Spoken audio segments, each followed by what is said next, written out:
Hi friends, இன்றைக்கி என்ன பார்க்க போகிறோம்னா நம்ம ஜெட் பிளாக் குட்டி தான் பிடிக்க போகிறோம் ஃப்ரெண்ட்ஸ். ஒரு 10 நாளைக்கு முன்னாடி குட்டி போட்டுருந்துச்சு. விட்றக்கு எந்த டப்பு இல்லைனால இப்போ தான் பிடிக்கிறேன் ஃப்ரெண்ட்ஸ். இப்போ தான் டப்பு வாங்கிட்டு வந்தோம், இப்போ தான் பிடிக்கிறேன் ஃப்ரெண்ட்ஸ். தண்ணி விட்டு வச்சு கண்டிஷன் ஆகிடுச்சு ஃப்ரெண்ட்ஸ். பாருங்கள், எல்லாம் பிடிச்சாச்சு. எவ்வளோ பெருசாக இருக்குதுன்னு பாருங்கள். என்னோடய பேரண்ட் வந்து அந்த குட்டிங்களை சாப்பிடவே இல்லை ஃப்ரெண்ட்ஸ். பாருங்கள், குட்டிங்களை இது கூட தான் ஓடிட்டுருக்கோம். இந்த பேரண்ட் வந்து குட்டிங்களை சாப்பிட்றதே இல்லை ஃப்ரெண்ட்ஸ். இங்கே கொஞ்சம் நாய்ஸாக இருக்கும். ரோட்டில் வண்டி போயிட்டே இருக்குது ஃப்ரெண்ட்ஸ், கொஞ்சம் அட்ஜஸ்ட் பண்ணிக்கோங்க. உங்களுக்கு கிளியராக கேட்குதா இல்லையான்னு தெரில ஃப்ரெண்ட்ஸ். அப்படியே டப்பில் ரிலீஸ் பண்ணிடலாம் வாங்க.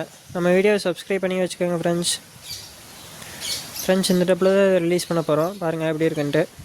வீடியோ பிடிச்சிருந்தா லைக் பண்ணி ஷேர் பண்ணுங்கள் ஃப்ரெண்ட்ஸ். இதே மாதிரி நாளைக்கு ஒரு வீடியோவில் பார்க்கலாம் ஃப்ரெண்ட்ஸ். Bye friends. அப்படியே ரிலீஸ் பண்ணிடுவோம் ஃப்ரெண்ட்ஸ். எப்படி போகுதுன்னு பாருங்கள். உங்களுக்கு தெரியுதா இல்லையான்னு தெரில. டப்பு பிளாக்காக இருக்குது, ஃபிஷ்ஷு பிளாக்காக இருக்குது.